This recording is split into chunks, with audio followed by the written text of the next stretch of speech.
कर्म सिद्धांत के परिचित होते हैं, जो कर्म सिद्धांत को जान करके कर्मों को काटने में लगे हुए होते हैं, वो उन प्रतिकूलताओं में भी अनुकूलताओं का सर्जन करते हैं।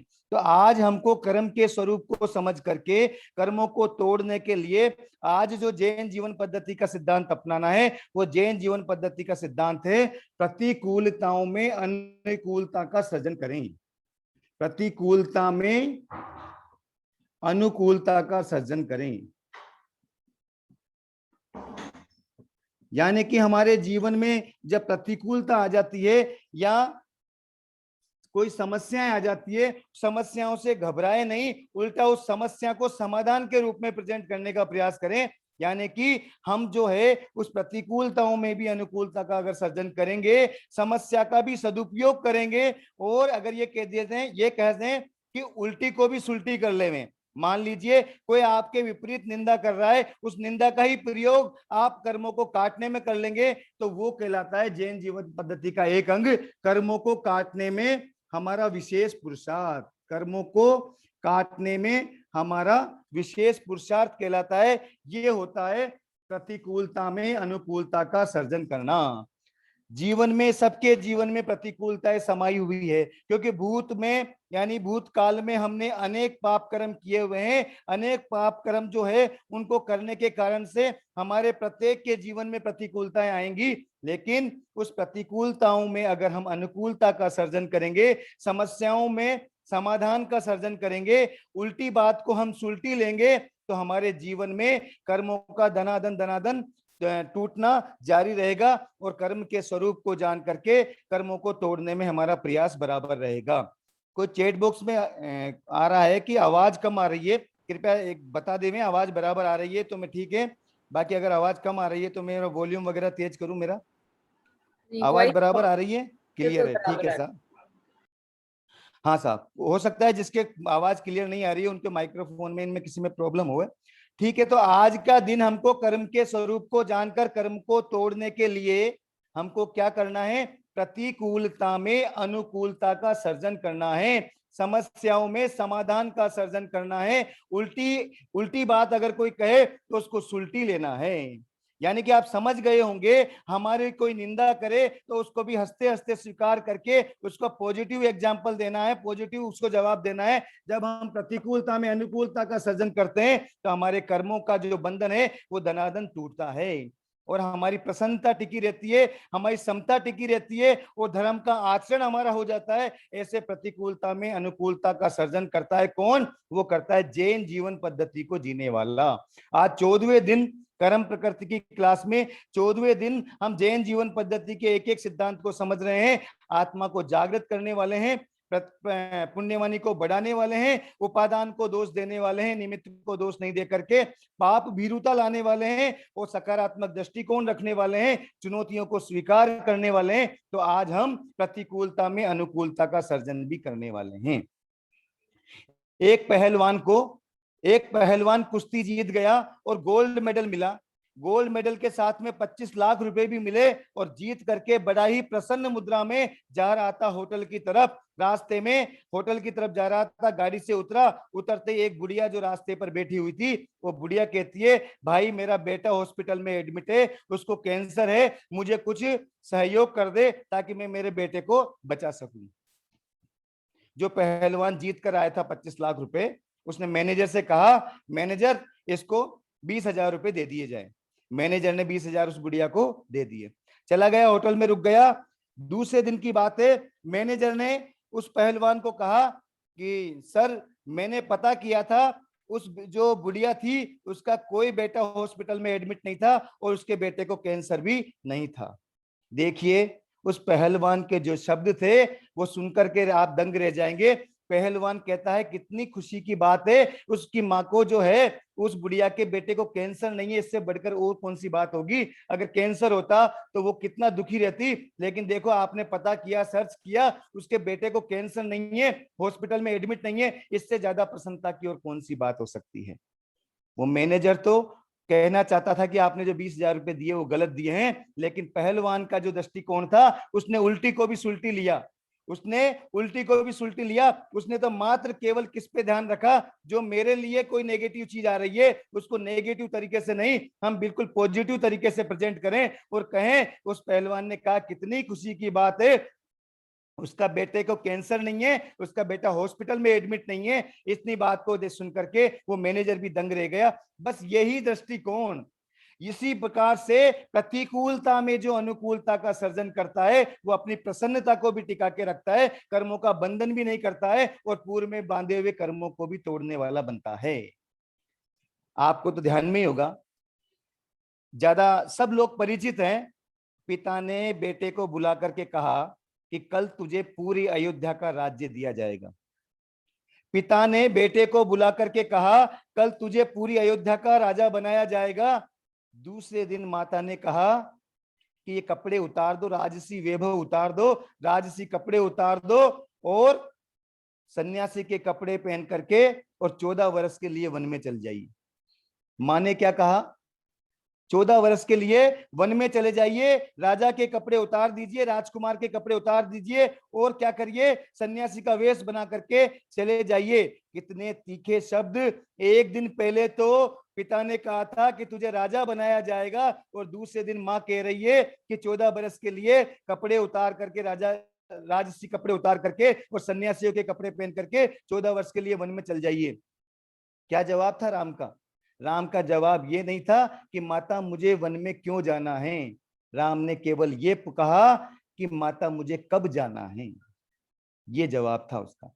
राम ने क्या कहा, माता मुझे कब जाना है। यो नहीं पूछा कि मुझे क्यों जाना है, उसने केवल मात्र ये कहा कि मुझे कब जाना है। बस यही है जो प्रतिकूलता में अनुकूलता का सर्जन करने वाले होते हैं। वो एक इतिहास बनाते हैं, एक व्यक्तित्व का निर्माण करते हैं, कर्मों को तोड़ने वाले होते हैं, प्रसन्नता से जीवन जीने वाले होते हैं और अनेक लोगों के लिए आदर्श बन जाते हैं। आज बरसों पुरानी बात है भले भगवान राम की, लेकिन आज भी भगवान राम को मर्यादा पुरुषोत्तम के रूप में याद किया जाता है। उनकी अनेक विशेषताएं बताई जाती है क्योंकि उन्होंने कैकेयी के शब्दों का क्या कहा था, कैकेयी के शब्दों का उल्टी बात का सुलटा जवाब दिया था, माता मुझे कब जाना है। बस हम भी ध्यान रखें, हमारे ऊपर भी प्रतिकूलताएं आएंगी, हमारे ऊपर भी समस्याएं आएंगी। हम प्रतिकूलता में अनुकूलता का सर्जन करें, समस्याओं में समाधान निकालें और उल्टी को भी सुलटी करने का प्रयास करें। अनेक लोगों ने अनेक जीवन में अनेक प्रकार से बात आई गई होगी। इस प्रकार से मेरी आवाज बीच में बहुत मैसेज आ रहे हैं कि आवाज स्टक हो रही है, क्या आवाज बराबर आ रही है या फिर मैं दूसरा मेरा नेटवर्क दूसरा चेंज करूं?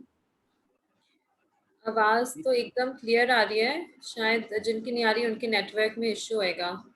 बिल्कुल ठीक है सर, बहुत कोई सारे दिक्कत नहीं। लोग यही बोल रहे हैं कि एकदम क्लियर है। ठीक है सर। हाँ तो बात यही है, देखिए ये भी प्रतिकूलता है। इस प्रतिकूलता में एकाग्रता पूर्वक अगर आप सुनने का प्रयास करेंगे तो आवाज चाहे स्टक रहेगी तो भी मेरे भावों को समझने का प्रयास आपको हो जाएगा। बस ये ध्यान रखें, प्रतिकूलता में अनुकूलता का जो सर्जन करता है वो प्रसन्नता को टिकाता है, दूसरों के लिए आदर्श बन जाता है और कर्मों को काटने वाला भी बन जाता है।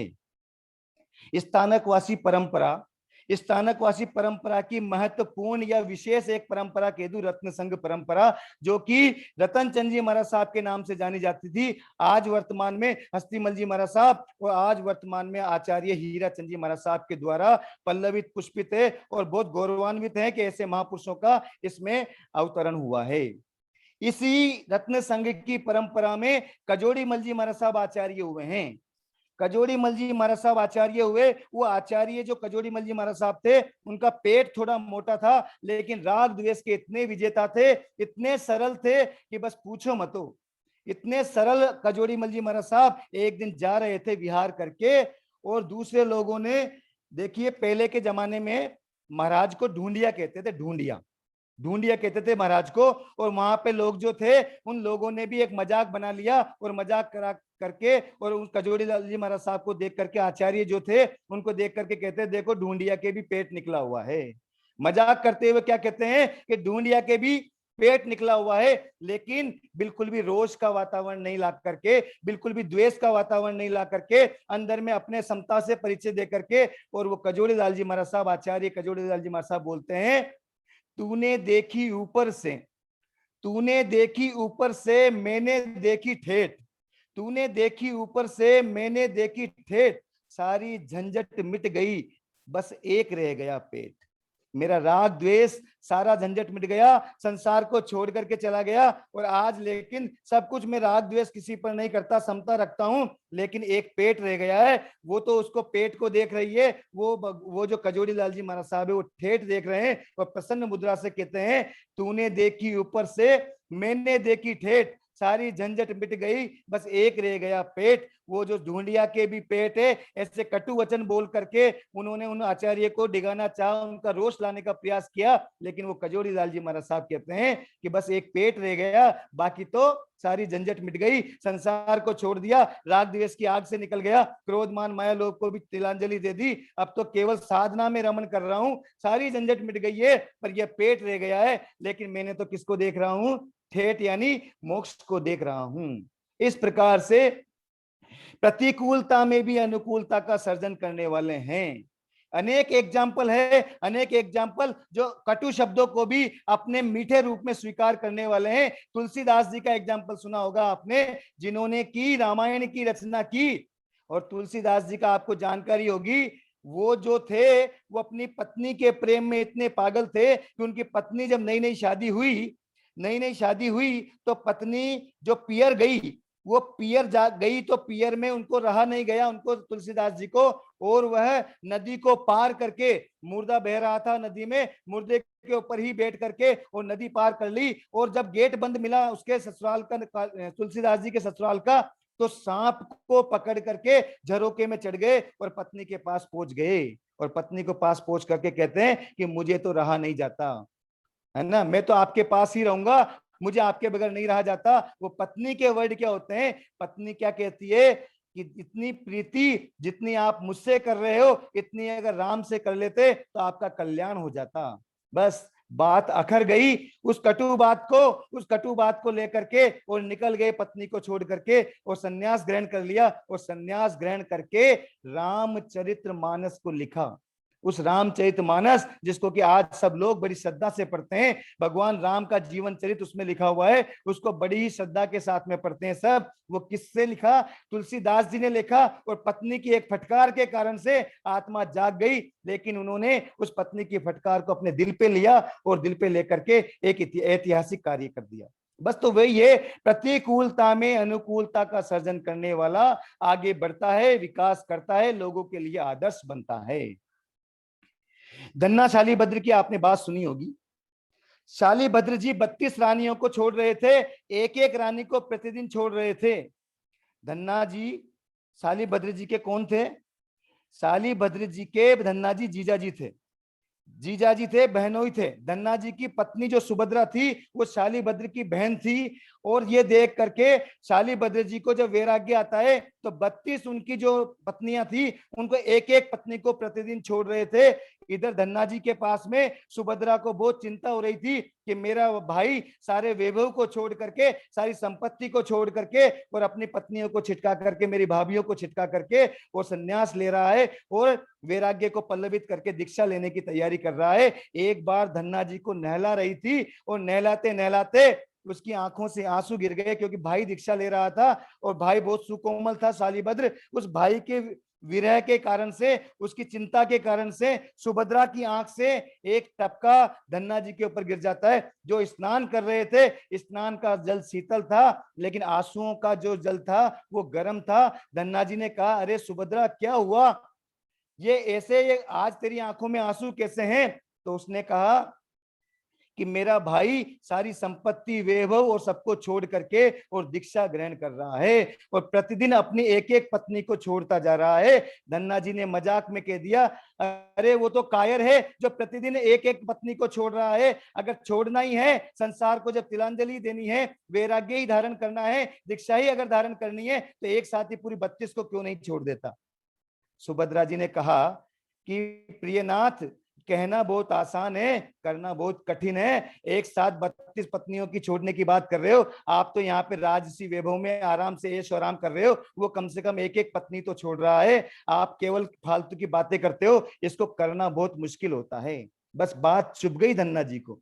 और उसी समय कहा, मेरी उनकी 8 रानियां थी, आठों की आठों से कहा आज से तुम सबके सब मेरी बहनें हो, और आज से मैं सब 8 को छोड़ करके और मैं जा रहा हूं दीक्षा लेने के लिए। देखिए, पत्नी की बात चुप गई और संसार को छोड़ करके वैराग्य को अपना लिया। प्रतिकूलता में अनुकूलता का सर्जन किया। शब्द तो कठोर पड़े थे, और कठोर शब्दों को अनुकूल ले लिया, और अनुकूल लेने के कारण से दीक्षा लेकर के और बाद में शालीभद्र जी के पास जाता है, और शालीभद्र जी और धन्ना जी दोनों एक साथ जाकर के दीक्षा ग्रहण करते हैं। तो प्रतिकूलताओं में अनुकूलता का सर्जन करने वाला कर्मों को भी काट देता है। और देखिए, धन्ना जी उसी भूमि में मोक्ष चले जाते हैं, और शालीभद्र जी अनुत्तर विमान में पहुंच जाते हैं अपनी साधना के बल पर। तो ये होता है प्रतिकूलता में अनुकूलता का सर्जन करने वाले। मशहूर वैज्ञानिक डॉक्टर लीडी फॉरेस्ट ने स्पष्ट कहा था 1955 में, मशहूर वैज्ञानिक डॉक्टर लीडी फॉरेस्ट ने स्पष्ट कहा था कि पृथ्वी जो है विज्ञान की अधिकतम सीमा है, विज्ञान पृथ्वी से ज्यादा आगे नहीं जा सकता। 1955 में उन्होंने कहा था चंद्रमा पर कोई नहीं जा सकता। ये किसके? मशहूर वैज्ञानिक के शब्द थे। लेकिन कई जो धुन के धनी होते हैं वो इन शब्दों को भी पॉजिटिव लेते हैं, उन शब्दों का परवाह नहीं करते। और 1969 में नील आर्मस्ट्रॉन्ग 1969 में पहुंच गए चंद्रमा के ऊपर। जबकि क्या कहा था? डेली फॉरेस्ट ने कहा था कि विज्ञान की अधिकतम सीमा पृथ्वी है, वो चंद्रमा पर कभी नहीं पहुंच सकता। लेकिन उनके शब्दों को भी प्रतिकूलता को भी अनुकूलता में, वरना इतना बड़ा वैज्ञानिक कोई बात कह दे तो उससे आगे की सोचने की बात ही नहीं होती है। अगर कोई भी इतना बड़ा वैज्ञानिक ये बात कह दे कि चंद्रमा पे कोई नहीं जा सकता, तो फिर कोई सोचने वाली बात भी नहीं हो सकती। लेकिन 1969 में नील आर्मस्ट्रॉन्ग जो है वो चंद्रमा पर पहुंच गए। देखिए, ये साइंस की बात है, मैं जैन दर्शन के हिसाब से नहीं कह रहा हूं। बात यह है कि प्रतिकूलता में भी अनुकूलता का सर्जन किया जा सकता है। जो कटु शब्द मिलते हैं अपने को, उनको भी हम सुलटा शब्द कर सकते हैं, उल्टे शब्दों को सुलटा कर सकते हैं, समस्या में भी समाधान निकाल सकते हैं। रतन चंद जी महाराज साहब, जिनके नाम से रत्न संघ परंपरा जानी जाती है, उनकी माता ने उनको आज्ञा नहीं दी, चाचा की आज्ञा लेकर के, दीक्षा लेकर के वो चले गए विहार करने के लिए। विहार करके और बहुत दिनों के बाद में जोधपुर नगरी के आसपास पधारे, तब उनकी माता आई। माता बहुत नाराज थी, क्योंकि माता की आज्ञा के बिना ही उन्होंने दीक्षा ले ली थी। और जाकर के वहां पर रतन चंद जी महाराज साहब के पास जाकर के बैठती है और कहती है तुम्हारा सत्यानाश जयजो। क्या बोलती है? कि तुम्हारा सत्यानाश जयजो, क्योंकि नाराज थी, माता से आज्ञा नहीं ली थी, और वो नाराज थी कि उनका बेटा दीक्षा ले गया। लेकिन रतन चंद जी महाराज साहब ने कहा, माँ इतना आशीर्वाद दे रही हो तो अधूरा आशीर्वाद क्यों देते हो? आप सत्यानाश क्यों करते हो? अगर नाश ही करना है तो 8 नाश करो, मेरे 8 कर्मों का नाश करो। 7 कर्मों का नाश करने से मेरी मुक्ति नहीं होगी। आप ये कहो कि थारो 8 नाश जयजू। क्या पॉजिटिव लिया रतन चंद जी महाराज साहब ने। माता भी पानी पानी हो गई। उन्होंने तो दूसरे लहजे में कहा था कि तुम्हारा सत्यानाश जयजो, लेकिन रतन चंद जी महाराज साहब ने कहा आशीर्वाद देना है तो पूरा दीजिए। सत्यानाश से तो 7 ही कर्मों का नाश होगा, 8 नाश से तो मेरे 8 कर्मों का नाश हो जाएगा और मेरा लक्ष्य सज जाएगा। मैं जिस लक्ष्य के लिए मैंने उद्देश्य के कारण से दीक्षा लिए, वो उद्देश्य मेरा पूर्ण हो जाएगा। इस प्रकार से उल्टी बात को भी सुलटी लेने वाले रतन चंद जी महाराज साहब, जिनके कारण से, जिनके नाम से आज हमारी रत्न संघ परंपरा जानी जाती है। इतने अनुकूलता प्रतिकूलताओं में अनुकूलता का सर्जन करते हैं, जब जाकर इतिहास लिखा जाता है, जब जाकर व्यक्तियों का आदर्श बना जाता है, एक आइडियल पर्सन की भूमिका उनको देखी जाती है। अमीर चंद जी महाराज साहब ले लो, अनेक आचार्यों की बात ले लो, देखिए ये अनुकूलता, प्रतिकूलता में अनुकूलता सर्जन करने वाले अनेक लोग हुए हैं। विल्मा रुडोल्फ एक धावक हुई है, विल्मा रुडोल्फ, जिसने 3 गोल्ड मेडल जीते हैं। डॉक्टर ने कहा तुमको पीलिया है, तुम कभी भी दौड़ नहीं सकती। डॉक्टर ने कहा तुमको पीलिया है, पीलिया नहीं, वो पोलिया है। पोलिया होता है जिससे कारण पैर में प्रॉब्लम हो जाती है। तुमको पोलिया ने ग्रसित कर रखा है, तुम कभी भी दौड़ नहीं सकती। पर माँ ने कहा, क्या कहा माँ ने? तुम दौड़ सकती हो। और बस उसने डॉक्टर की बात का विश्वास नहीं किया, उसने डॉक्टर की बात का विश्वास नहीं करके किसका विश्वास किया? माता की बात का विश्वास किया। और ओलंपिक में 3 गोल्ड मेडल जीतने वाली बनी विल्मा रुडोल्फ। बस प्रतिकूलता में अनुकूलता का सर्जन करने वाला होना चाहिए, समस्याओं को समाधान के रूप में बनाने वाला होना चाहिए। इस प्रकार से देखिए कई लोगों ने माता के वचनों से जीवन बदल दिया, कईयों ने गुरुओं के वचनों से जीवन बदल दिया, किसी ने किसी के व्यक्ति के दूसरे दोस्तों के जीवन से, दोस्तों के शब्दों से जीवन बदल दिया। उन्होंने गलत शब्दों को भी अपने ऊपर दिल पर लिया और ऐसा काम कर दिया कि इतिहास रच दिया। आर्य रक्षित का नाम आपने सुना होगा। एक विशिष्ट आचार्य हुए, गुरुकुल से शिक्षा पढ़ करके आए और माता रुद्र सोमा ने कहा, मैं प्रसन्न नहीं हूं, तूने संसार बढ़ाने की विद्या सीखी है, अगर संसार घटाने की विद्या सीखता तो मुझे बहुत प्रसन्नता होती। कि माता ये संसार घटाने की विद्या कहाँ मिलती है? माता ने कहा तोषली पुत्र आचार्य के पास मिलती है। चला गया छोड़ करके, सारी विद्याएं सीख करके आया था, सारा का सारा राज्य प्रसन्न था, पूरा का पूरा गांव प्रसन्न था, लेकिन माता प्रसन्न नहीं थी। केवल माता की प्रसन्नता के लिए और चला गया छोड़ करके। सारी राजकुमार बनाया जाता, उसको उत्तराधिकारी बनाया जाता, लेकिन नहीं थी उसको चिंता। उसको चिंता थी माता को प्रसन्न करना है। माता ने कहा मेरी प्रसन्नता किसमें है? जब संसार को तोड़ने की शिक्षा सीखेगा, दृष्टिवाद का अध्ययन करेगा। दृष्टिवाद का अध्ययन करने के लिए तोषली पुत्र आचार्य के पास चले गए और तोषली पुत्र आचार्य ने कहा अगर दृष्टिवाद का अध्ययन करना है तो दीक्षा लेनी पड़ेगी। अगर दृष्टिवाद का अध्ययन करना है तो दीक्षा लेनी पड़ेगी। एक पल भी नहीं सोचा, मेरी माता की आज्ञा का मुझे पालन करना है, माता को प्रसन्न करना है, दीक्षा कोई बड़ी चीज थोड़ी है। और एक बार मैंने दीक्षा ले ली, बिना सोचे समझे दृष्टिवाद का अध्ययन किया, पूर्वों का अध्ययन किया। और आर्य रक्षित जिन्होंने 4 अनुयोगों का पृथक्करण किया, जो अनुयोग द्वार सूत्र आज हम पढ़ते हैं, उसका अनुयोग द्वार सूत्र का पृथक्करण करने का कार्य आर्य रक्षित ने किया। ऐसे महान महान आचार्य हुए जिन्होंने प्रतिकूलताओं को अनुकूलता में परिवर्तित कर दिया।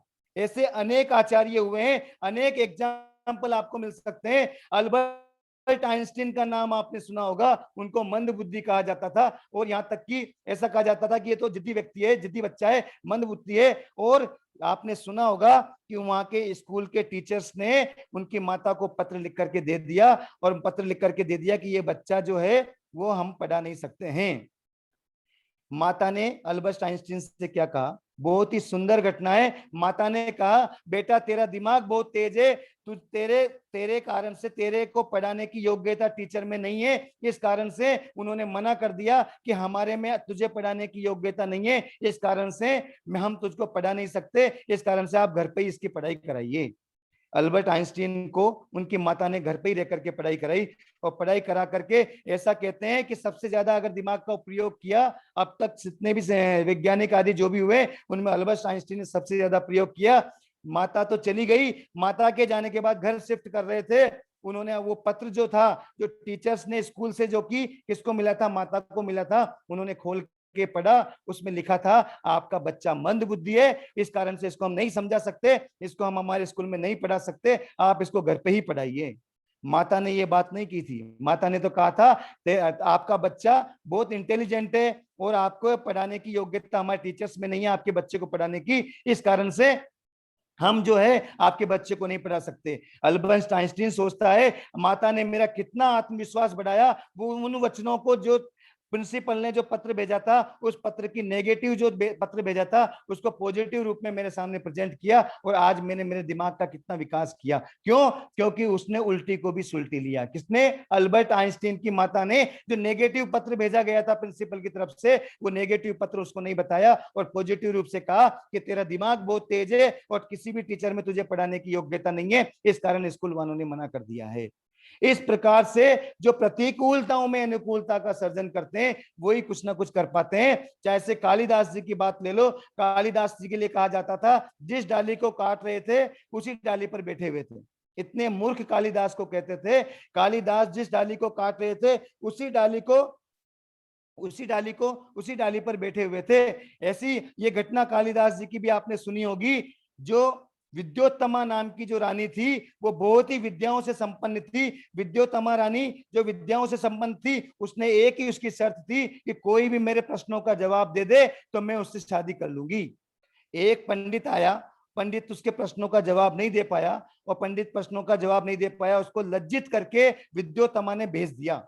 लज्जित करके भेज दिया। पंडित ने भी सोचा कि इसने मुझे लज्जित किया है विद्योतमा ने, मैं इससे बदला लेकर के रहूंगा। और उसने देखा और घूमने के लिए गया वन में, तो कालिदास जो है जिस डाली को काट रहा था, उसी डाली को, उसी जिस डाली पे बैठा हुआ था उसी डाली को काट रहा था। उस पंडित ने सोचा ये सबसे मूर्ख आदमी है, इस मूर्ख आदमी से मुझे क्या करना है, विद्योतमा की शादी करानी है, तब जाकर के मैं बदला ले पाऊंगा। और ले गया और कालिदास से क्या कहा कि बिल्कुल मौन रहना और मौन से ही जवाब देना है। और जाकर के विद्योतमा के सामने क्या कहता है कि ये जो लेकर के आया हूं ये बहुत विद्वान है, जबकि कालिदास विद्वान नहीं था, मूर्ख था। लेकिन वो पंडित को बदला लेना था, पंडित चाहता था कि विद्योतमा की शादी इस मूर्ख से करा दी जावे। और वो क्या कहता है कि ये जो पंडित जो लेकर के आया हूं, पंडित जो कालिदास को लेकर के गया और कालिदास के लिए क्या कहता है कि ये जो है बहुत विद्वान है, लेकिन इनके मौन व्रत चल रहा है, इस कारण से प्रश्नों का जवाब आप मौन से ही देंगे। आप भी मौन से प्रश्न कर लीजिए और आपका जवाब भी ये मौन से दे देंगे। विद्योतमा ने एक उंगली उठाई, कालिदास जी ने दो उंगली उठा दी। कालिदास जी ने क्या सोचा कि ये विद्योतमा कह रही है कि मैं आपके एक थप्पड़ मारूंगी एक गाल पे, तो कालिदास जी ने सोचा कि ये एक मारेगी तो मैं इसके दो मारूंगा, इसलिए उसने एक उंगली दिखाई, इस कालिदास जी ने दो उंगली दिखा दी। लेकिन पंडित ने अर्थ किया कि आप कहना चाहते हो आपने एक उंगली दिखाई है, तो विद्योतमा जी आप एक उंगली दिखाने का मतलब कहना चाहते हो कि सृष्टि जो है वो एक व्यक्ति ने बनाई है। लेकिन हमारे जो ये जो कालिदास जी जो मौन व्रत लिए हुए जो विद्वान है, ये दो उंगली उठा करके कहना चाहते हैं कि सृष्टि जो है वो जीव और अजीव से मिलकर के बनी है, इस कारण से दो तत्वों से मिलकर के बनी है। इस प्रकार से वो उसका जवाब दे देते हैं और जो विद्योतमा रहती है वो संतुष्ट हो जाती है कि बहुत ही सुंदर जवाब दिया है। दूसरी बार वो 5 उंगलियां खड़ी करती है, तो वो जाकर के वो जो कालिदास जी थे वो सोचते हैं ये 5 उंगलियां खड़ी करके 5 उंगलियां दिखा करके ये कहना चाहती है कि मैं आपको थप्पड़ मारने वाली हूं। तो कालिदास जी ने भी मुक्का बना करके मुट्ठी बांध करके दिखाया कि मैं भी अगर आपने थप्पड़ मारी तो मैं भी आपको मुक्का मार सकता हूं। मूर्ख था, लेकिन पंडित ने उसका क्या अर्थ लिया, पंडित ने अर्थ लिया कि देखिए विद्योतमा जी आप कहना चाहती थी कि 5 तत्व जो हैं वो 5 तत्व से सृष्टि बनती है, लेकिन उन्होंने कहा नहीं, 5 तत्वों से सृष्टि नहीं बनती है, 5 तत्वों से मिलकर के सृष्टि बनती है। 5 तत्व अलग अलग सृष्टि का निर्माण नहीं कर सकते, ये 5 तत्वों से मिलकर के सृष्टि बनती है। पृथ्वी अग्नि आदि जो 5 तत्व बताते हैं उसके अनुसार सृष्टि बनती है। इस प्रकार से उससे भी वो विद्योतमा संतुष्ट हो गए। ऐसे अनेक प्रश्न उन्होंने मौन में पूछे और वो कालिदास जी ने मूर्खतापूर्ण जवाब दिए, लेकिन उन जवाबों को भी संतुष्ट कर दिया उस पंडित ने, और मूर्खाधिराज कालिदास से विद्योतमा की शादी हो गई। मूर्खाधिराज कालिदास से किसकी शादी हो गई, उस विद्योतमा की शादी हो गई जो अनेक विद्याओं की जानकार थी। उस पंडित ने तो बदला ले लिया कि भाई मूर्ख से इसकी शादी करा दी, इसने मेरे से शादी नहीं की थी। लेकिन जब विद्योतमा को मालूम पड़ा कि ये तो बहुत ही ज्यादा मूर्ख है शादी होने के बाद में, तो उसको बहुत लताड़ लगाई, और ऐसी लताड़ लगाई कि वो चले गए छोड़ करके और सन्यास ले लिया। और कहते हैं काली माता की उन्होंने आराधना की, और काली माता की आराधना के कारण से उनको विशेष रूप से ज्ञान प्राप्त हुआ, और विशेष ज्ञान प्राप्त होने के बाद में उन्होंने रघुवंशम नाम का, अभिज्ञान शाकुंतलम नाम के ऐसे 7 महाकाव्य ग्रंथ लिखे जो संस्कृत में थे, और महान विद्वान बने। लेकिन पत्नी जो विद्योतमा ने उनको निकाल दिया, उस निकालने के कारण से उसको उन्होंने नेगेटिव नहीं लिया, उन्होंने तो उसको सुलटा लिया और चले गए आराधना करने के लिए, ज्ञान की आराधना करने के लिए। अनेक एग्जाम्पल है शास्त्रों में जो कि उल्टी बात कही गई थी, लेकिन उसको सुलटी लेकर के अपने जीवन का निर्माण कर लिया, अपने जीवन को बदल लिया, और बदल करके कर्मों को काटने वाले भी बने, अपनी प्रसन्नता को टिकाने वाले भी बने, इतिहास भी कायम किया, और जाकर के उन्होंने दूसरे अनेक लोगों के आदर्श भी बने। जम्बू कुमार का नाम आपने सुना होगा, वैरागी जम्बू कुमार। जो वैरागी जम्बू कुमार थे उसके पूर्व भाव में उनकी पत्नी नागिला ने फटकार लगाई, और नागिला की फटकार के कारण से वापस संयम में स्थिर हुए, और संयम में स्थिर होकर के और संयम का पालन किया। संयम को छोड़ करके आने वाले थे, संयम बिल्कुल छोड़ करके आने वाले थे घर परिवार में, लेकिन उनकी जो पत्नी थी संसार अवस्था में, उस नागिला ने फटकार लगाई कि जैसे वमन किए हुए को कोई व्यक्ति खाता नहीं है, खीर खाए हुए अगर वमन कर दी गई है, उल्टी कर दी गई है, उसको कोई खाता नहीं है, वैसे ही अगर तुम वापस संसार में आओगे तो तुम वमन किए हुए को खाओगे, तुम कभी प्रशंसनीय नहीं हो सकते। ऐसी फटकार को सुनकर के वापस संयम में स्थिर हो गए। ऐसे अनेक साधकों का वर्णन मिल जाएगा जिन्होंने प्रतिकूलताओं में अनुकूलता का सर्जन किया। ब्रूस ली का नाम आपने सुना होगा, जो जूडो कराटे वाले था। उसका पैर जो है दूसरे पैर से लगभग 2 इंच छोटा था, लेकिन उसने इस नेगेटिव को कभी भी स्वीकार नहीं किया। डेली के 500 पंच मारता था।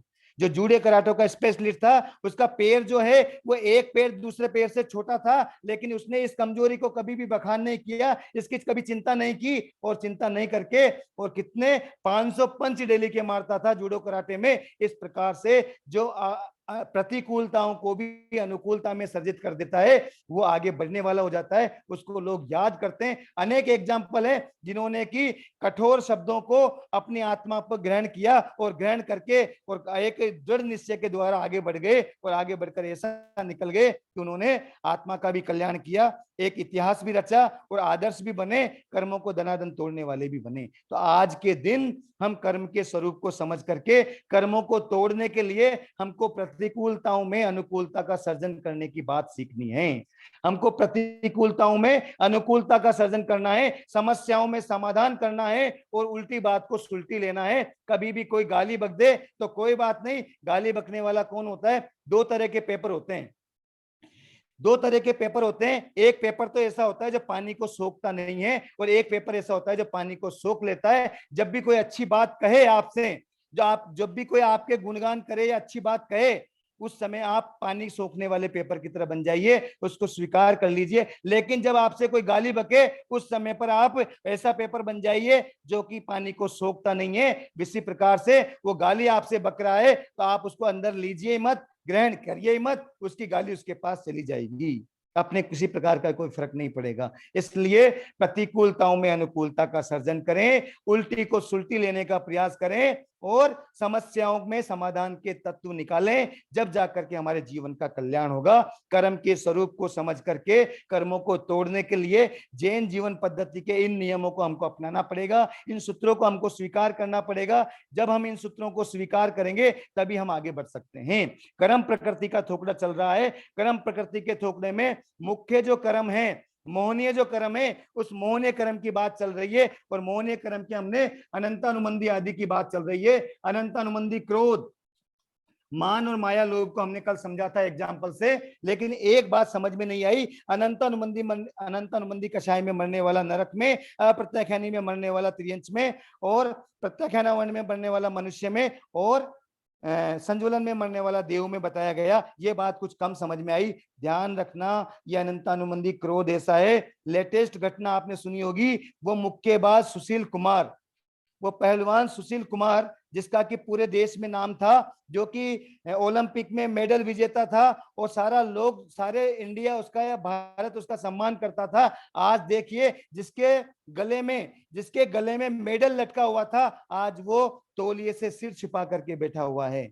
क्यों? क्योंकि अनंतानुबंधी गुस्सा आया, और गुस्से में उसने क्या कर दिया? दूसरे पहलवान का मर्डर कर दिया। अभी अभी की बात है, ज्यादा दिन पुरानी बात नहीं है। इसलिए ये अनंतानुबंधी क्रोध जो है, सारे के सारे गुणों को तहस नहस कर देता है। जिसको कि पूरा देश सम्मान करता था, जिसको कि पद्मश्री अवार्ड मिला हुआ था, अर्जुन अवार्ड मिला हुआ था, वो सुशील कुमार आज जेल की सलाखों के पीछे। किसके कारण से? अनंतानुबंधी क्रोध का उदय आने के कारण से पहलवान की हत्या कर दी। बस तो ध्यान रखें, ये अनंतानुबंधी अप्रत्याख्यानी आदि कषायों से बचने का प्रयास करें। आज के दिन हमको ये समझना है। देखिए, मैं आपको बता देता हूं क्यों अनंतानुबंधी वाले नरक में बताया गया है। आपकी जानकारी के लिए बता देता हूं, जो ये नरक गति, त्रियंच गति, मनुष्य गति और देव गति में भेजने का जो कारण बताया गया है, वो किस अपेक्षा से बताया गया है? वो इस अपेक्षा से बताया गया है कि अनंतानुबंधी जो है वो पहले गुणस्थान में उदय में विशेष रूप से रहता है। देखिए, अनंता यहां पर जो चारों गतियों में जाने की बात कही है, वो कौन से गुणस्थान की अपेक्षा कही है? प्रथम गुणस्थान की अपेक्षा कही है। वो चारों गतियों में जाने की जो बात कही है, वो कौन से गुणस्थान की अपेक्षा कही है? प्रथम गुणस्थान की अपेक्षा कही है। ध्यान रखना, प्रथम गुणस्थान में भूमिका किसकी रहती है? अनंतानुबंधी की भूमिका रहती है।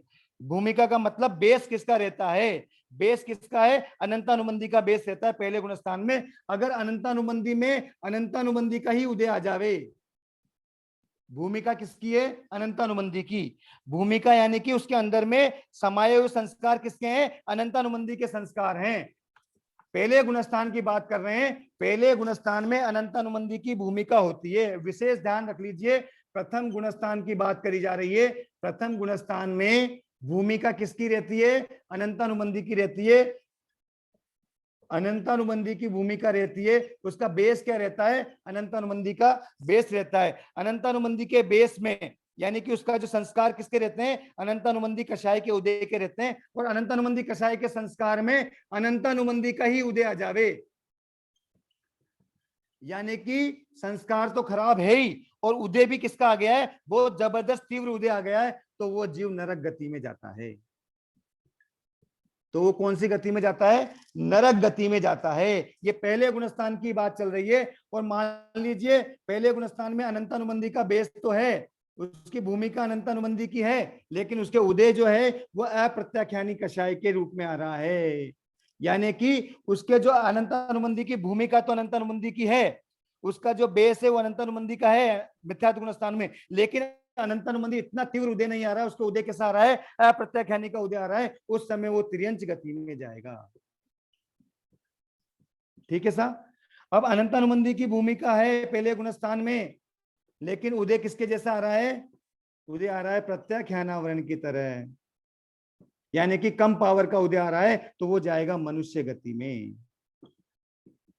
और मान लीजिए अनंत अनुबंधी की तो भूमिका है, लेकिन उसके उदय बिल्कुल कम आ रहा है, संज्वलन का उदय चल रहा है। उसके उसमें भूमिका किसकी? अनंत अनुबंधी की, लेकिन अभी किसका उदय चल रहा है? संज्वलन का उदय चल रहा है। तो उस समय पर उसके जाएगी देव गति में वो जाएगा। इस अपेक्षा से पहले गुणस्थान में ही अनंत अनुबंधी में अनंत अनुबंधी का उदय होता है तो नरक गति में जाता है। अनंत अनुबंधी में अप्रत्याख्यानी के पावर का उदय होता है तो वो किस में जाता है? वो जाता है तिर्यंच गति में। और अनंत अनुबंधी में अगर प्रत्याख्यानावरण का उदय होता है तो मनुष्य गति में जाता है। और अनंत अनुबंधी में संज्वलन चौक का उदय होता है तो वो देव गति में जाता है। इसको वैसे एक एग्जाम्पल से समझ सकते हैं, जैसे कि एक बिजनेसमैन अपने धंधों में, अपने बिजनेस में उसके 50 लाख रुपए महीने कमाने की क्षमता है। उसके वो कितना करता है? अपने बिजनेस से 50 लाख रुपए महीना कमाता है। 50 लाख रुपए लगभग महीना, 50 लाख रुपए लगभग वो प्रति माह कमाता है। तो उसका बेस कितना हो गया?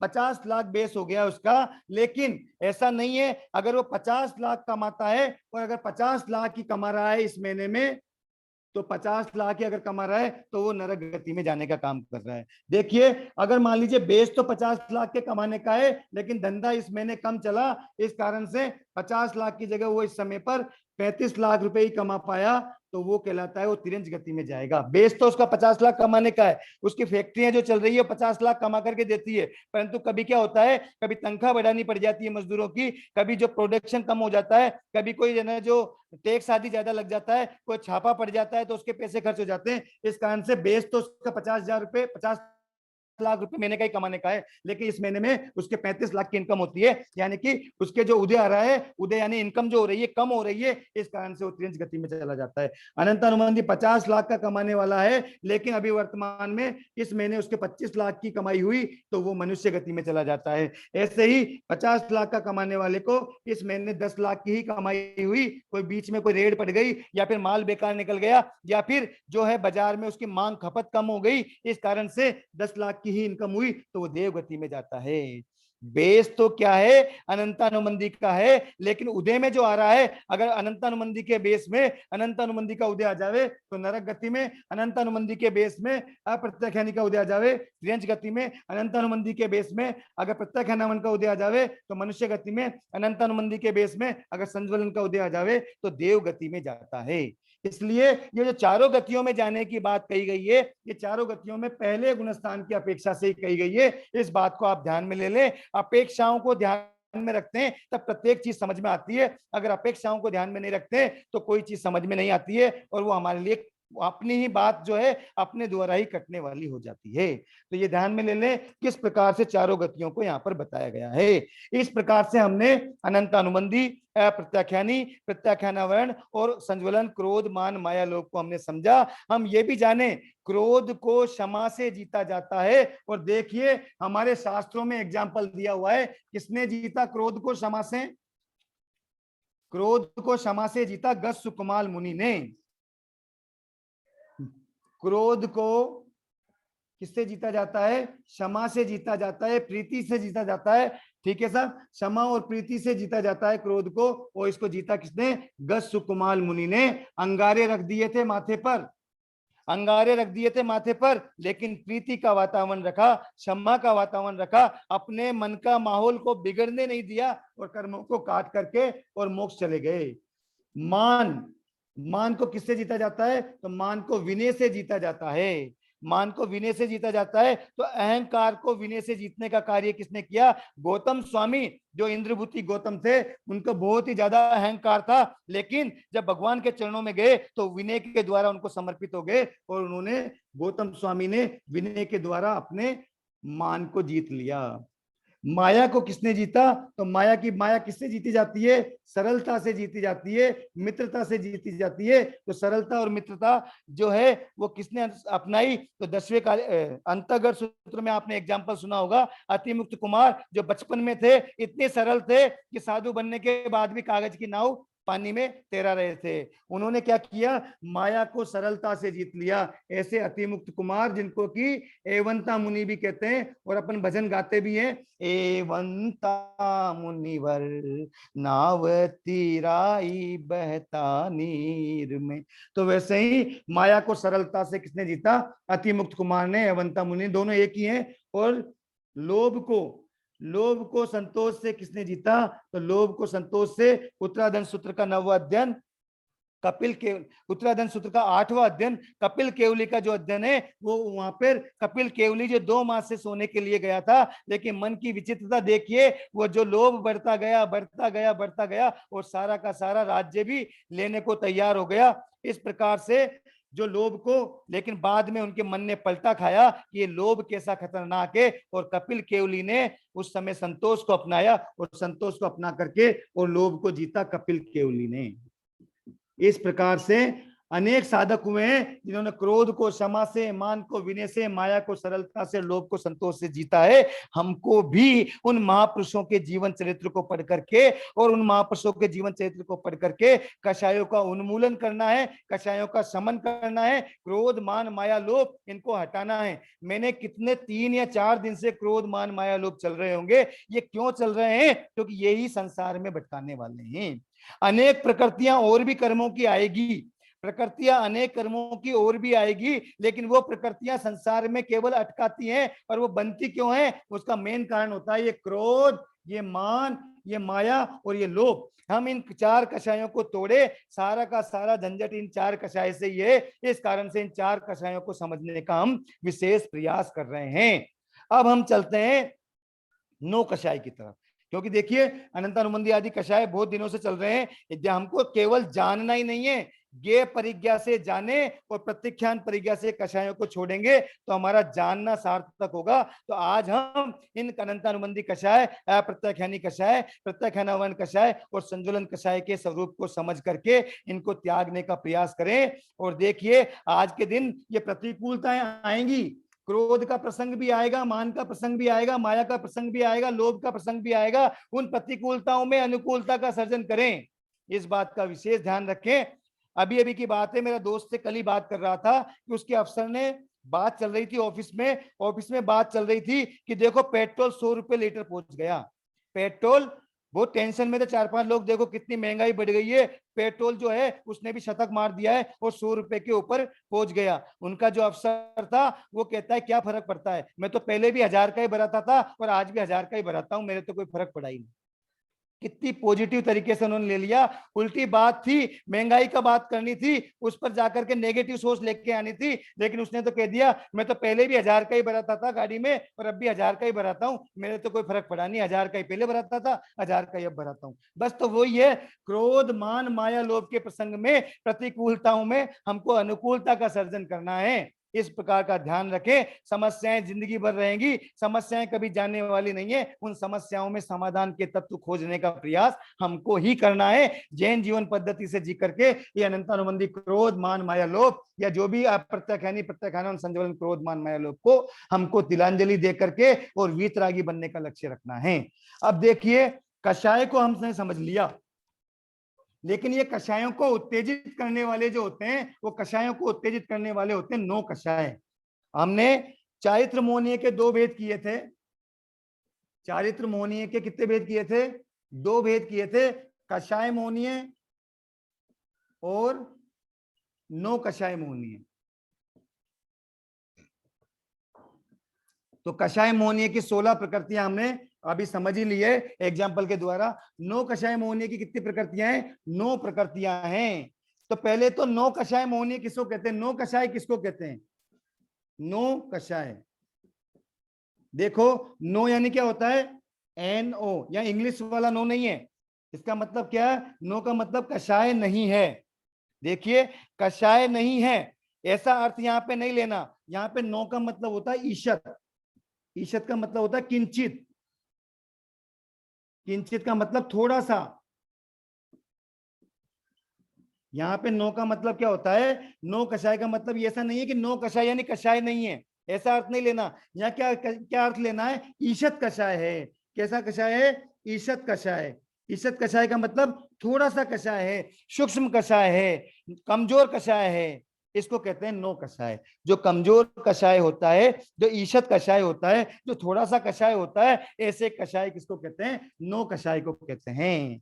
ठीक है साहब, ऐसे कषाय किसको कहते हैं? नो कषाय को कहते हैं। जो थोड़ा सा कषाय है, ये क्या करते हैं? ये नो कषाय का काम क्या होता है? ये कषायों को उत्तेजित करते हैं। आपने देखा होगा कोई हमारे ऊपर हंस जावे तो कितना गुस्सा आता है, तो हमारे ऊपर हंस जावे, ये हंसी नाम का जो है, ये नो कषाय ने क्या कर दिया? क्रोध नामक कषाय को उत्पन्न कर दिया। इसी प्रकार से ये नो के नो कषाय जो क्या है, नो के नो जो नो कषाय हैं, ये नो के नो कषाय जो होते हैं, ये क्या करते हैं? कषायों को उत्तेजित करने का प्रयास करते हैं। ये कैसे होते हैं? ये जो कषाय, जो 9 कषाय हैं, ये 2 प्रकार से उदय में आ सकते हैं। निमित्त से भी उदय में आ सकते हैं और बिना अनिमित्त भी उदय में आ सकते हैं। निमित्त का मतलब कोई कोई कारण उपस्थित हो जाए तो ये 9 कषाय उदय में आ सकते हैं, और बिना कारण के भी आ सकते हैं। आपने कई बार देखा होगा कोई व्यक्ति जो चाहे से कोई ऐसे हंसी ठिठोली आदि करता है तो उसके कारण से हमको हंसी आ जाती है। कोई कॉमेडियन कॉमेडी करता है तो हमको हंसी आ जाती है। तो ये तो निमित्त से हंसी आई है। और कई बार क्या है, कई व्यक्ति अपने आप ही उसको हंसी आने लग जाती है बिना निमित्त के ही। कोई कारण भी नहीं होता लेकिन अपने आप ही उसको हंसी आ जाती है। तो बिना कारण के भी हंसी आ जाती है, बिना कारण के भी शोक आ जाता है। तो ध्यान रखना, ये जो 9 कषाय हैं वो निमित्त से भी आते हैं और अनिमित्त से भी आते हैं। सामने वाला निमित्त भी मिल सकता है और अनिमित्त भी, बिना निमित्त के भी आ सकती हैं। लेकिन दोनों के दोनों आएंगे किससे? मोहनीय कर्म के उदय से। कौन से कर्म के उदय से आएंगे उसकी बात करते हैं। तो पहला जो 9 कषाय है वो है हास्य। पहला कौन सा है? हास्य। हास्य यानी हंसी। देखिए ये हास्य कषाय जो है, ये कोई निमित्त से भी उदय में आ सकता है, यानी किसी कारण से भी उदय में आ सकता है और बिना कारण भी आ सकता है। लेकिन दोनों में कौन से कषाय का उदय रहेगा? हास्य मोहनीय कषाय का उदय रहेगा। तो इसकी परिभाषा क्या करेंगे? हास्य मोहनीय कर्म के कारण से या बिना कारण से जो हंसी आती है, हास्य मोहनीय कर्म के कारण से, हास्य मोहनीय कर्म के उदय से, बिना कारण या कारण से जो हंसी आती है वो क्या कहलाती है? हास्य मोहनीय कर्म कहलाता है। समझ में आया आपको? हास्य मोहनीय कर्म कैसे कहलाता है? कारण से या बिना कारण से जो उदय में हंसी आती है वो हास्य मोहनीय कर्म कहलाता है। अब देखिए कारण क्या हो सकते हैं हंसी के आने के? या तो दृश्य देख ले हुए हंसी के, जैसे कॉमेडी शो देखते हैं कपिल शर्मा तो सब हंसने लग जाते हैं, ठीक है ना? तो दृश्य देख ले हुए हंसी के तो हास्य मोहनीय का उदय आ जाता है। या कोई शब्द ऐसे बोल दे हुए, जब शब्द बोलता है, कोई हंसी मजाक के शब्द बोलता है, कोई कॉमेडी के शब्द बोलता है तो भी हंसी आ जाती है, ठीक है ना? खुद के बोलने से भी हंसी आ जाती है। खुद अगर कॉमेडी की चीजें बोलते हैं तो उससे भी हंसी आ जाती है। और चिंतन या प्रसंग को याद करने से भी हंसी आ जाती है। कोई पुराना प्रसंग आज याद आ जावे तो उससे भी हंसी आ जाती है। तो ये 4 कारण हम देख सकते हैं जिसके कारण से हास्य का उदय आ जाता है। तो ध्यान रखिए, मूल कारण तो क्या है? हास्य मोहनीय कर्म है। उस हास्य मोहनीय कर्म के कारण से जो हंसी आती है वो कारण से भी आ सकती है। कारण 4 बता दिए, इन 4 कारण से भी आ सकती है और बिना कारण भी आ सकती है। तो बिना कारण या आएगी चाहे कारण से आएगी, वो किससे आएगी? हास्य मोहनीय कर्म के उदय से आएगी। हास्य मोहनीय कर्म के उदय से आएगी। तो हास्य मोहनीय कर्म के उदय से कारण से आए या बिना कारण से आए, जो हंसी आती है वो हंसी कहलाती है हास्य नो कषाय। अब ये कषाय नहीं है, लेकिन ये कषाय को बहुत ज्यादा उत्तेजित कर देती है और लड़ाई झगड़े तक करा देती है। आपको मालूम है उसकी द्रौपदी की एक हंसी थी और उसने एक वर्ड कहे थे, अंधे के बेटे अंधे होते हैं क्या। केवल वो केवल दुर्योधन को उस पानी में गिरते हुए और देख करके और हंसने लग गई, इसके कारण से महाभारत की रचना हो गई। तो ये क्या है, ये हास्य मौनी है, ये कषाय को उत्तेजित कर देता है, ये क्रोध कषाय को उत्तेजित कर देता है, मान कषाय को उत्तेजित कर देता है, माया और लोभ कषाय को उत्तेजित कर देता है। इस कारण से इसको कषाय तो नहीं कहते, लेकिन ये कषायों को उत्तेजित करने का कार्य करता है। ऐसा होता है हास्य मौनीय कर्म। अब दूसरा कर्म है रति मौनीय। देखिए रति और अरति एक साथ ले लेते हैं। रति मोहनीय क्या करता है, देखो रति मोहनीय और अरति मोहनीय एक दूसरे के विपरीत है। रति मोहनीय की दो परिभाषा करते हैं। जो पदार्थों में जो प्रीति होती है, जो भी पदार्थों में पदार्थ जो होते हैं उनमें जो रति प्रीति होती है वो कहलाती है रति। और अरति क्या कहलाती है, अरति कहलाती है पदार्थों में द्वेष, पदार्थों में जो अप्रीति बोल दो या द्वेष बोल दो, ये जो कहलाता है ये अरति कहलाती है। यानी कि जो पदार्थों में जो प्रीति होती है वो रति मोहनीय किसके कारण से होती है, रति मोहनीय कर्म के कारण से होती है। कारण से भी हो सकती है, बिना कारण भी हो सकती है। ध्यान रखना, नो के नो कषाय जो है वो कारण से भी हो सकते हैं और बिना कारण भी हो सकते हैं। रसगुल्ला पसंद है तो कारण है कि उससे रति रहेगी, और बिना कारण भी कोई व्यक्ति अगर सामने आ जाता है तो उससे रति हो सकती है। तो एक परिभाषा तो आप क्या ध्यान में रखेंगे, पदार्थों में प्रीति और पदार्थों में अप्रीति। दूसरी परिभाषा रति मौनीय की, रति मौनीय की जाती है असंयम में जो असंयम से जो प्रीति होती है वो कहलाता, असंयम से जो रुचि, असंयम में रुचि होती है वो कहलाती है रति। और संयम में जो अरुचि होती है, संयम में जो अरुचि होती है ये भी कहलाती है अरति। ये कर्म के उद्देश्य होती है। रति मोहनीय कर्म के उद्देश्य से असंयम में रुचि रहती है, असंयम की बातें अच्छी लगती है, असंयम में रमण करने की इच्छा करती है, ये रति मोहनीय होता है। अरति मोहनीय क्या होता है, ये संयम में अरुचि उत्पन्न कर देती है। जब अरति मोहनीय का उदय आता है तो वो क्या करता है, संयम में उस व्यक्ति को अरुचि होने लग जाती है। इस प्रकार से ये कषाय तो नहीं है, लेकिन कषायों को जागृत करने का काम करती है, कषायों को उत्तेजित करने का काम करती है। ऐसे कौन कौन सी होती है, रति मोहनीय और अरति मोहनीय। अब शायद समय हो गया है, बाकी अभी 6 और बचे हुए हैं। अभी हमने हास्य, रति, अरति इन 3 को ही समझाए। अब समय का ध्यान रखते हुए केवल 2 मिनट बची है, इस कारण से आज 3 को ही समझने का प्रयास करेंगे। 6 नौ कषाय और बचे हुए हैं, इन 6 नौ कषाय का भी अपन ध्यान रखेंगे। वैसे तो आज मेरा लक्ष्य था कि आज मोहनीय कर्म पूरा हो जावे, लेकिन कोई बात नहीं, कल थोड़ा स्टार्ट करके थोड़ा से में ही खत्म हो जाएगा। 6 और प्रकृतियां बची नौ कषाय की, उसमें लगभग 5 मिनट लगेंगे अपने को समझने में। तो कल उसको स्टार्टिंग में लेकर के और कल हम आयु कर्म की प्रकृतियों को समझने का प्रयास करेंगे। अब देखिए, अभी मोहनीय कर्म की हास्य, रति, अरति प्रकृतियों को समझा, और बाकी हमने समझा अनंत अनुबंधी क्रोध मान माया लोभ के हिसाब से हमने कितना अप्रत्यक्ष यानी क्रोध मान माया लोभ, प्रत्यक्ष हनन क्रोध मान माया लोभ और संजुलन क्रोध मान माया लोभ के माध्यम से 16 प्रकृतियां कषाय मोहनी की समझिए, और 9 कषाय मोहनी की हमने केवल अभी तक 3 प्रकृतियां समझिए। 19 प्रकृतियों को समझा, 3 दर्शन मोहनी की पहले समझ चुके हैं और 6 प्रकृतियां अभी बाकी हैं। वो किसकी बाकी है, 9 कषाय मोहनी की। इस प्रकार से मोहनीय कर्म की 28 प्रकृतियों को समझ करके हम मोहनीय कर्म के स्वरूप को समझने का प्रयास करेंगे। अब जिन किसी के प्रश्न हो उन प्रश्नों का पूछ लीजिए ताकि उनका समाधान किया जा सके। जय जिनेंद्र साहब। ज्योति जी। हाँ जी, हाँ साहब, जय जिनेंद्र। जय जिनेंद्र साहब। आवाज आ रही है मेरी? हाँ आ रही है साहब। हाँ सर, सबसे पहले तो मैं सबसे क्षमा याचना चाहती हूँ। परसों मुझे बार बार उधर से अनम्यूट कर रहे थे, पर मैं इधर से जैसे ही बोलने लगती मैं म्यूट हो जा रही थी, इसलिए मैं पूछ नहीं पाई थी क्वेश्चन। तो एक परसों वाली थोड़ी सी जिज्ञासा थी, तो क्या मैं पूछ सकती हूँ क्या? हाँ पूछिए। सर, एक तो ये पूछना था कि जैसे एक पानी की टंकी में पूरी पानी की टंकी है, उसमें से जैसे मैंने 14 नियम में 10 बाल्टी की मर्यादा कर दी, तो फिर उनमें से कौन से जीव भय मुक्त रहेंगे और कौन से भय युक्त रहेंगे? देखिए, जो भी त्याग प्रत्याख्यान होता है ना अपनी भावना से होता है, इस बात का विशेष ध्यान रख लीजिए। आपको त्याग प्रत्याख्यान अगर आपने 10 बाल्टी का किया है तो 10 बाल्टी के बाहर जो 10 बाल्टी आपने ग्रहण किए उसमें से, टंकी में से, वो भय मुक्त बने या नहीं बने, पर आपको उनकी क्रिया नहीं लगेगी, ये ध्यान रखना। कई लोग प्रश्न कर लेंगे एकेंद्रिय में भी भय होता है क्या? वैसे होता है भय, वो अपन को व्यक्त रूप से नहीं दिखता है, लेकिन ध्यान रखना आपने 10 बाल्टी के उपरांत का त्याग कर दिया तो उन जीवों के से जो अपनी हिंसा लगने वाली थी, उनकी जो क्रिया हमको लगने वाली थी, उनकी क्रिया हमको नहीं लगेगी। इसलिए आपने जो प्रत्याख्यान किया है उसका पूरा लाभ मिलेगा। उसके अलावा जितना भी पानी है उसकी क्रिया का त्याग हमारे रहेगा, उसकी क्रिया हमारे नहीं लगेगी।